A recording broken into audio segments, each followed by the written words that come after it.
प्यारे बच्चों, आप सभी का हमारे चैनल पे बहुत बहुत स्वागत है। दोस्तों, आज के इस वीडियो के माध्यम से क्लास 10th के बच्चों के लिए गृह विज्ञान का 2024 बोर्ड परीक्षा के लिए एक लेटेस्ट वायरल बोर्ड का पेपर लेकर के आ चुके हैं। और बच्चों, इस वीडियो के माध्यम से मैं आप सभी को इस पूरे वायरल पेपर का फुल सोल्यूशन प्रोवाइड करने वाला हूँ। साथ ही दोस्तों, मैं आप सभी को यही बताने वाला हूँ कि बोर्ड परीक्षा 2024 में OMR कैसे भरना है और बोर्ड कॉपी कैसे भरना है, सब कुछ मैं आप सभी को इस वीडियो के माध्यम से बताने वाला हूँ। और बच्चों, इस वीडियो के माध्यम से मैं आप सभी को यही बताने वाला हूं कि अब की बार 2024 बोर्ड परीक्षा में गृह विज्ञान कॉपी कैसे लिखोगे कि आपका एक भी नंबर ना कटेगा और पूरा का पूरा नंबर मिलेगा। 70 में 70 कैसे स्कोर कर सकते हो, सब कुछ मैं आपको आज की इस वीडियो के माध्यम से बताने वाला हूं, समझाने वाला हूं, सिखाने वाला हूं।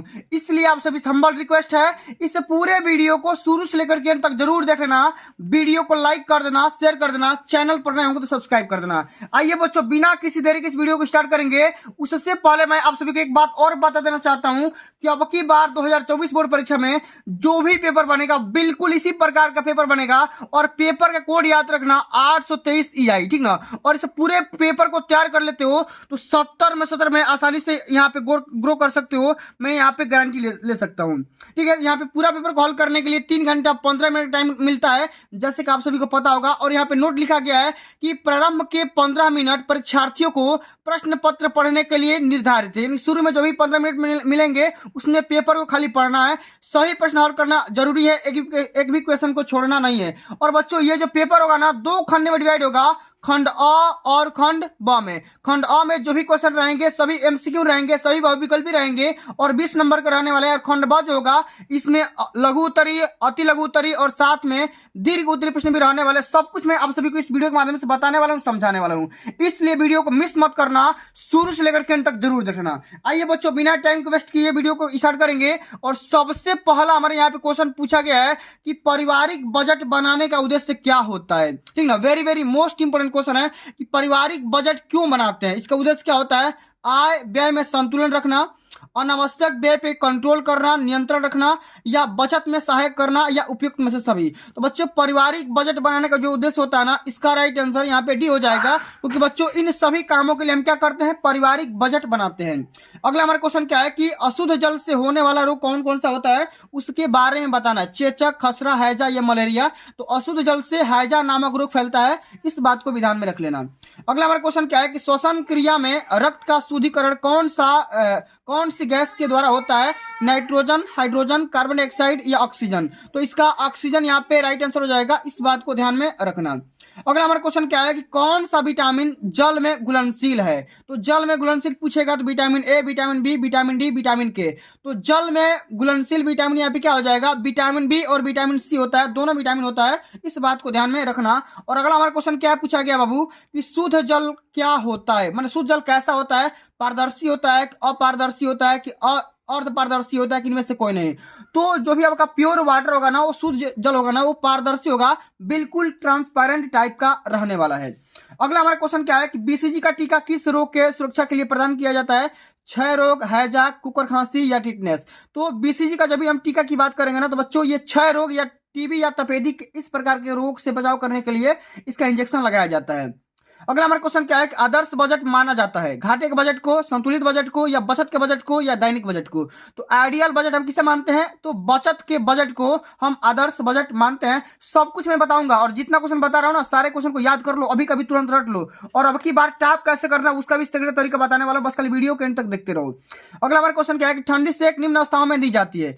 शरीर का तापमान कम करने के लिए, शरीर को ठंडक पहुंचाने के लिए, मोच आने पर, या उपरोक्त में से सभी। तो उपरोक्त में से सभी इसका राइट आंसर हो जाएगा, इस बात को ध्यान में रखना, पेपर में कई बार पूछा जा चुका है। अगला हमारा क्वेश्चन क्या है कि रेडीमेड कपड़ों के निर्माण में नाप की किस विधि का उपयोग सबसे ज्यादा किया जाता है। चेस्ट सिस्टम, डायरेक्ट सिस्टम, या चेस्ट व डायरेक्ट दोनों, या कोई नहीं। तो रेडीमेड कपड़ा जब भी हम खरीदते हैं तो क्या करते हैं, वो हम चेस्ट और डायरेक्ट सिस्टम लगा लेते हैं, ठीक ना, इस बात को ध्यान में रख लेना। अच्छा, अगला हमारा क्वेश्चन क्या है कि बजट का सर्वाधिक महत्वपूर्ण मद क्या होता है। शिक्षा, फैशन, मनोरंजन या भोजन। तो सबसे पहले हम बजट जो भी हम तैयार करते हैं ना, तो उसमें हमारा सबसे मेन पॉइंट क्या होता है, सबसे पहले हम भोजन के लिए बजट बनाते हैं। किसके लिए, भोजन के लिए, उसके बाद शिक्षा के लिए, उसके बाद फैशन या मनोरंजन के लिए तैयार करते हैं, ठीक ना। चलो, अगला हमारा क्वेश्चन क्या है कि 1 किलोग्राम चीनी का दाम 25 रुपया है, तो 5 किलोग्राम चीनी का दाम बताओ। तो 5 में 25 से गुणा कर दोगे तो 125 रुपया निकल करके आ जाएगा। बहुत ही सिंपल सा क्वेश्चन पूछा गया है, बहुत सारे बच्चों को आ रहा होगा, मेरे को पता है। अब चलो अगला हमारा क्वेश्चन क्या पूछा गया बच्चा कि कुएं के पानी के शुद्धिकरण के लिए क्या मिलाया जाता है, ठीक ना। Potassium permanganate, sodium chloride, zinc oxide या उपरोक्त में से सभी। तो बच्चों कुएं के पानी को शुद्ध करने के लिए हम पोटेशियम परमैंगनेट का इस्तेमाल करते हैं। पहला ऑप्शन हमारा बिल्कुल यहाँ पे राइट आंसर हो जाएगा। अच्छा अगला हमारा क्वेश्चन क्या है कि टिटनेस से बचाव करने के लिए किसका टीका लगाया जाता है, एंटीटॉक्सिन, टिटबैक या बीसीजी या इनमें से कोई नहीं। तो बच्चों देखो टिटनेस से बचाव करने के लिए मैंने गूगल पे सर्च किया था तो टीबी, ठीक ना, टीडी टीडी, ठीक ना, टीडी टाइप का टीका लग रहा था, टीडी टीका, ठीक ना, टीडी टीका। एक बार आप लोग सर्च कर लेना, इसका राइट आंसर क्या होगा आप लोग मेरे को बता देना भैया कि टिटनेस से बचाव करने के लिए किस चीज का टीका का इस्तेमाल किया जाता है। मेरे हिसाब से तो इसका ऑप्शन नंबर यहाँ पे डी ही होना चाहिए, ठीक ना। एक बार आप सर्च करके बता देना। अगला हमारा क्वेश्चन क्या है कि मिल्टन क्लॉथ होता है रोएदार ऊनी कपड़ा, सूती कपड़ा, रेशमी कपड़ा या सफेद कपड़ा। तो बच्चों मिल्टन क्लॉथ का जो कपड़ा होता है ना वो रोएदार ऊनी टाइप का कपड़ा होता है। पहला ऑप्शन यहाँ पे राइट आंसर हो जाएगा। अच्छा अगला हमारा क्वेश्चन क्या है बाबू कि भोजन पकाने में किसका प्रयोग हानिकारक होता है, तेल, मसाले, सोडा या इनमें से कोई नहीं। तो इसलिए हम बात करेंगे बच्चों कि जब भी हम भोजन तैयार करते हैं ना तो तेल, मसाले और भोजन, सोडा यहाँ पे सब कुछ ले लेते हैं, ठीक ना, लेकिन सोडा का हम यूज कम कम करते हैं, ठीक ना, लेकिन करते हैं, सोडा का इस्तेमाल करते हैं, ठीक ना। इसका क्या हो जाएगा यहाँ पे डी ऑप्शन सत्य होगा। अगला हमारा क्वेश्चन क्या है कि रोगी के लिए आहार आयोजन का उद्देश्य क्या है, माने रोगी का आहार क्यों तैयार किया जाता है इसके बारे में बताओ। संतुलित आहार देना चाहिए कि पोषण की कमी दूर कर देना चाहिए कि दोनों या कोई नहीं। तो बच्चों जो भी हम रोगी का आहार तैयार करेंगे तो संतुलित आहार देना चाहिए, साथ में पोषण की कमी को दूर करने वाला आहार देना चाहिए, यानी कि दोनों ऑप्शन यहाँ पे क्या हो जाएगा राइट आंसर हो जाएगा। अगला हमारा क्वेश्चन क्या है किन अवस्था में कुल्हे का अस्थिभंग अधिक होता है, माने कुल्हा जो भी हमारा होता है ना पैर वाला कुल्हा, ठीक ना, वो सबसे ज्यादा किस अवस्था में अस्थिभंग होता है उसमें, बाल्यावस्था, किशोरावस्था, वृद्धावस्था या इनमें से कोई नहीं। तो बच्चों हम देखते हैं ना कि बुढ़ापे के कंडीशन में ना कुल्हावस्था माने कुल्हे की जो समस्या आती है सबसे ज्यादा आती है, ठीक ना। अगला हमारा क्वेश्चन क्या है कि शारीरिक श्रम करने से श्वसन दर पर क्या प्रभाव पड़ता है, इसका राइट आंसर बताना है कि बढ़ता है, घटता है या समान रहता है, ये कोई प्रभाव नहीं पड़ता है बताओ। तो शारीरिक श्रम करने से जो सांस लेने का जो स्पीड होता है ना वो बढ़ जाता है, थोड़ा सा तो प्रभावित हो ही जाता है, बढ़ जाता है, ठीक ना, इस बात को ध्यान में रखना। अगला हमारा क्वेश्चन क्या है बर्फ की टोपी का प्रयोग कब किया जाता है, इसके बारे में बताना है। तीव्र ज्वर में, विष खाने पर या ठंड लगने पर या नींद आने पर। तो बर्फ की टोपी का इस्तेमाल हम करते हैं तीव्र ज्वर में, जब तेज बुखार हो जाता है ना तो उस कंडीशन में क्या करते हैं हम बर्फ की टोपी का इस्तेमाल कर लेते हैं। अच्छा अगला हमारा क्वेश्चन क्या है बाबू जरा ध्यान से समझिएगा कि अतिसार रोग में रोगी के शरीर में कमी होती है, किस चीज की कमी हो जाती है, वसा की, प्रोटीन की, कार्बोज या कार्बोहाइड्रेट की या जल की। तो अतिसार रोगी के भोजन शरीर में ना जल की कमी हो जाती है, ठीक ना, वाटर की कमी हो जाती है। इस बात को ध्यान में रखना है भैया, कई बार पेपर में पूछा जा चुका है। तो चलिए बच्चों मैंने आप सभी को पूरा एमसीक्यू बता दिया। उससे पहले मैं आपको बता रहा हूँ भैया कि देखो ओएमआर कैसे भरना है और बोर्ड कॉपी कैसे भरना है, उसके बाद बताऊंगा खंड ब का सॉल्यूशन। वीडियो को अंत तक देखते रहो, पूरा सॉल्यूशन बताऊंगा, एक भी क्वेश्चन मैं छोड़ने वाला नहीं हूं। और मैं गारंटी ले सकता हूं कि जो भी बच्चा ईमानदारी से सेशन को समझ लेता है, अंत तक देख लेता है, तो पूरा नंबर मिल जाएगा, एक भी नंबर उसका कटेगा नहीं भाई। 70 में 70 का टारगेट उसका पूरा हो जाएगा, ठीक ना। आइए बच्चों सबसे पहले मार्क्स फिलिंग समझते हैं। सबसे पहले यहाँ पे देखो जिला कोड यहाँ भर देना है 82 बलिया, जो भी आपका जिला कोड है और जिस भी डिस्ट्रिक्ट से बिलोंग करते हो उसका यहाँ पे नाम लिख देना। सेंटर कोड एडमिट कार्ड पे लिखा होगा, अनुक्रमांक एडमिट कार्ड पे लिखा होगा, ठीक ना, और विषय का नाम और कोड उसका सब कुछ एडमिट कार्ड पे लिखा आ रहा है आजकल, ठीक ना।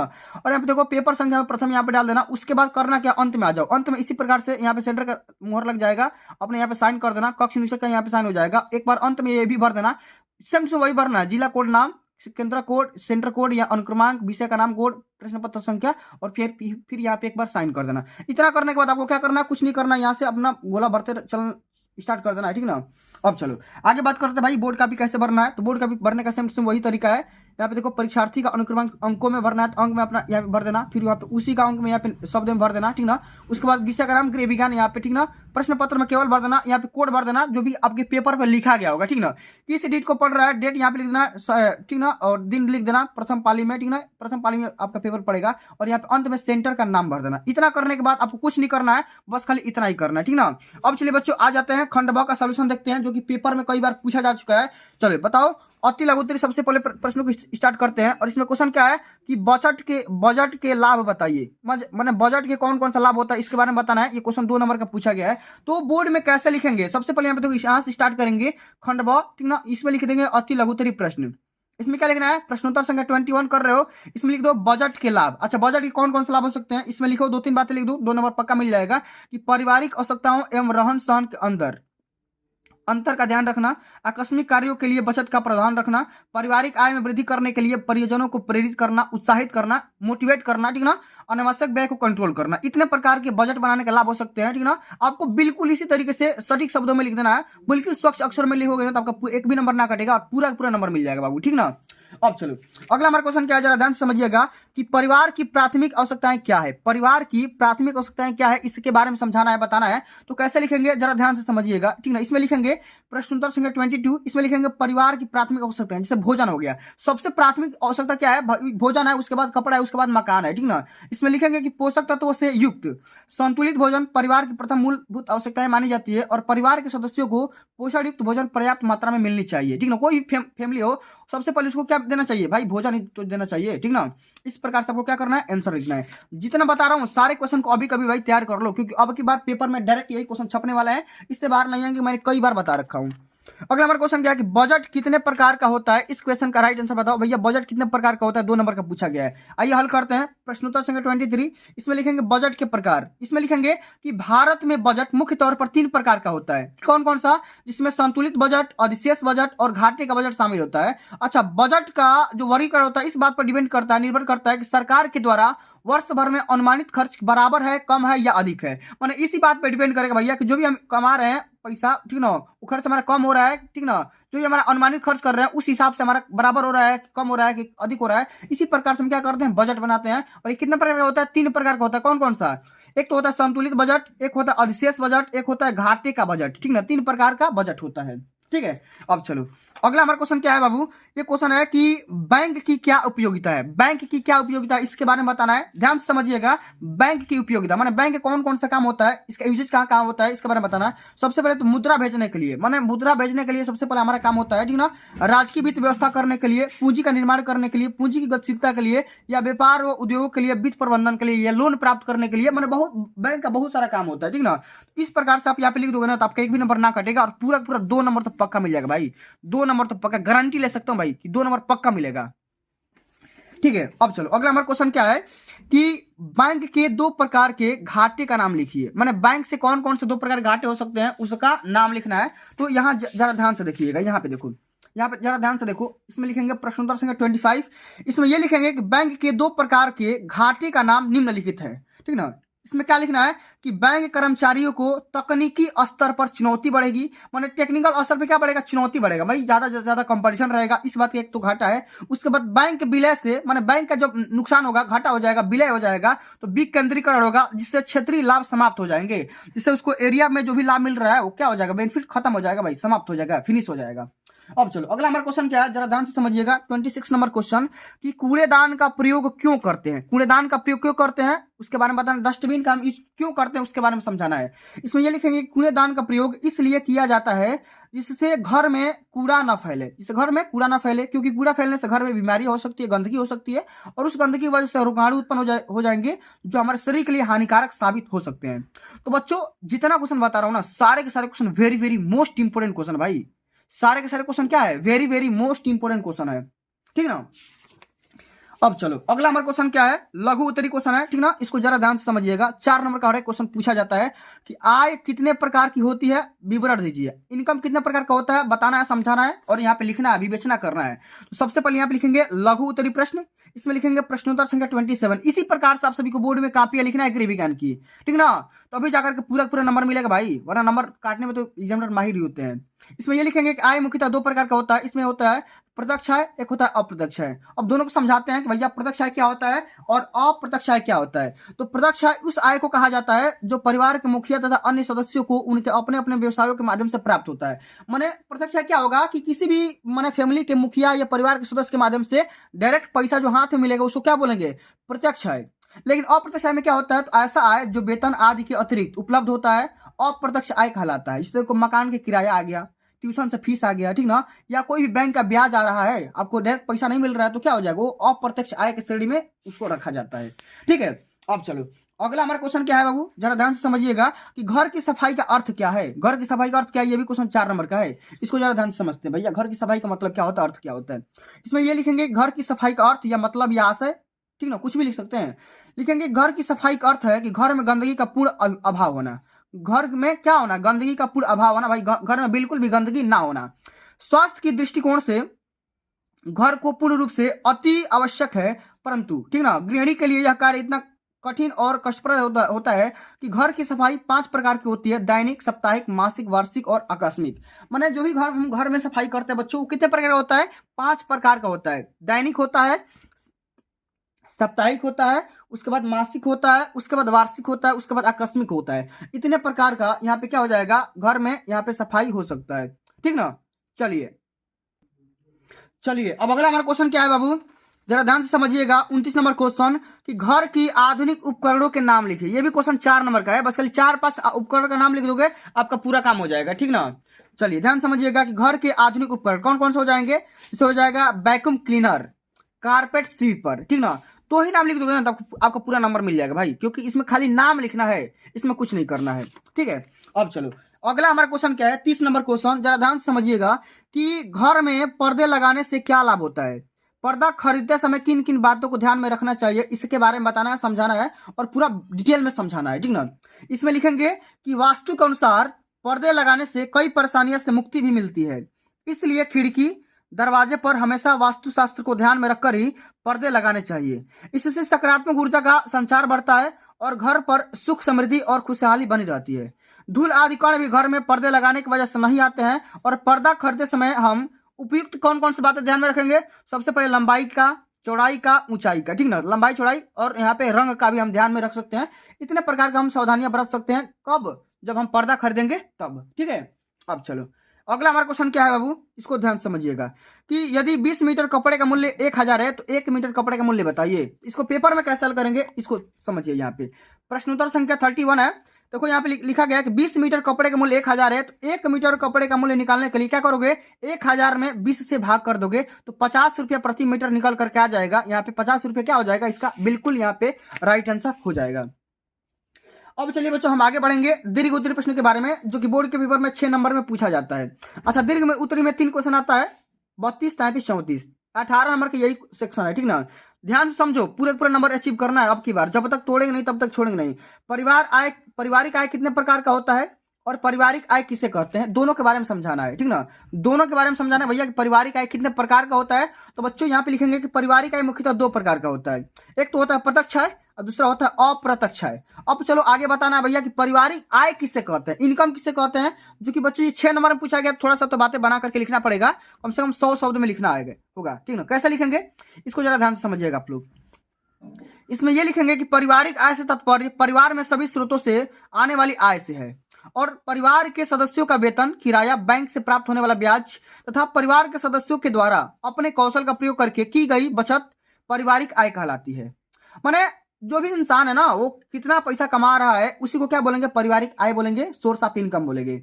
आगे लिखेंगे प्रत्यक्ष रूप से यह प्रत्यक्ष आय में अतिरिक्त धन के विनियोग अर्थात ब्याज, आवास, दुकान का किराया शामिल होता है, जबकि अप्रत्यक्ष आय में इन सुविधाओं से है जो वेतन आदि का अतिरिक्त उपलब्ध होता है। इससे पेंशन वगैरह हो गया ना, वो क्या हो जाएगा, आप सभी अप्रत्यक्ष आय में आएगा, ठीक है। इस प्रकार सबको क्या क्या करना है, पारिवारिक आय का परिभाषा देना है और यहाँ पे कितने प्रकार का होता है सब कुछ बता देना है, पूरा पूरा नंबर मिल जाएगा, एक भी नंबर ना कटेगा। अब चलो अगला हमारा क्वेश्चन क्या है बाबू, जरा ध्यान समझो कि घर में स्वच्छता के महत्व पर प्रकाश डालिए। ये भी क्वेश्चन 6 नंबर का है। देखो यहाँ पे घर में स्वच्छता पर के महत्व पर प्रकाश डालना है, तो कैसे लिखेंगे जरा ध्यान से समझो। इसमें ये लिखेंगे घर में स्वच्छता का महत्व, लिखेंगे कि स्वच्छता सभी की जिम्मेदारी है और उन्हें अपने पास की स्वच्छता को बनाए रखने की आवश्यकता है। माने भैया सबकी जिम्मेदारी क्या है, स्वच्छता रखना, माहौल को, वातावरण को, अपने घर को, अपने कमरे को, सबको क्या करना है, सफाई तरीके से, बढ़िया तरीके से रहना है, ठीक ना। आगे लिखेंगे कि पास की स्वच्छता को बनाए रखने की आवश्यकता है। एक स्वच्छ शरीर हमें स्वस्थ रखता है और डॉक्टरों से दूर रखता है। अगर शरीर सही रहेगा तो भाई डॉक्टरों के पास नहीं जाएंगे। इस प्रकार चिकित्सा खर्च और समय की हानि से बचाता है। स्वच्छता से मन में अच्छा और सकारात्मक विचार आते हैं जो रोगों की घटना को धीमा करता है। इसलिए घर की सफाई करते समय निम्नलिखित बातों को ध्यान में रखना चाहिए। जल्दबाजी में सफाई न करें, धूप के समय खिड़की न खोले, किचन के सामान को साफ करना न भूले, फफूंदी पर जरूर ध्यान दें, ठीक ना। इतने प्रकार के ध्यान रखने वाली बातें हैं। इस प्रकार से आप सभी को बोर्ड के पेपर में घर की स्वच्छता के महत्व पर प्रकाश डालना है, पूरा बढ़िया से यहाँ पे हल करना है, ठीक है। अब चलो अगला आ गया हमारा क्वेश्चन, जो कि इस वीडियो का अंतिम नंबर क्वेश्चन होगा और इस पेपर का भी अंतिम नंबर क्वेश्चन है, जो कि लॉन्ग आंसर टाइप क्वेश्चन है कि दूषित जल से फैलने वाले कौन कौन से रोग होते हैं उसके बारे में समझाना है, बताना है, डिटेल में डिस्कस करना है। ये भी क्वेश्चन 6 नंबर का पूछा गया है। तो ये समझ लेते हैं भैया कि दूषित जल से कौन कौन से रोग फैलते हैं। इसमें ये लिखेंगे कि दूषित जल से फैलने वाले रोग निम्नलिखित हैं, जैसे चर्म रोग, पेट रोग, पीलिया, हैजा, दस्त, उल्टिया, टाइफाइड बुखार हो सकते हैं। गर्मी व बरसात के दिनों में इनके होने का खतरा ज्यादा रहता है। मुख्य रूप से अशुद्ध जल के निरंतर सेवन से पाचन क्रिया बिगड़ जाती है और भूख भी घट जाती है और आगे जी मचलाने लगता है। इसलिए इसका अतिरिक्त हैजा, म्यादी बुखार, पेचिश, अतिसार रोग भी अशुद्ध जल के सेवन से हो जाता है। तो बच्चों इतने प्रकार का रोग हो सकता है जबकि अशुद्ध जल के सेवन करेंगे तो, ठीक ना।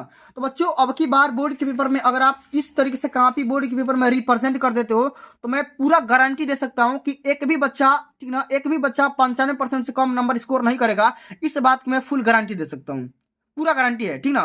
तो बच्चों अब की बार पेपर इसी तरीके से आएगा और इसी तरीके से कॉपी भी लिख करके आना। बोर्ड कॉपी और ओएमआर कैसे भरना है, बोर्ड कॉपी कैसे लिखना है, सब कुछ मैंने ऑलरेडी बता रखा है। इसी तरीके से पैटर्न फॉलो करना है। अगर आप इतने तरीके से इतने सारे चीजों को फॉलो कर लेते हो ना तो बोर्ड के पेपर में आप टॉपर बन सकते हो, इस बात की मेरी गारंटी है।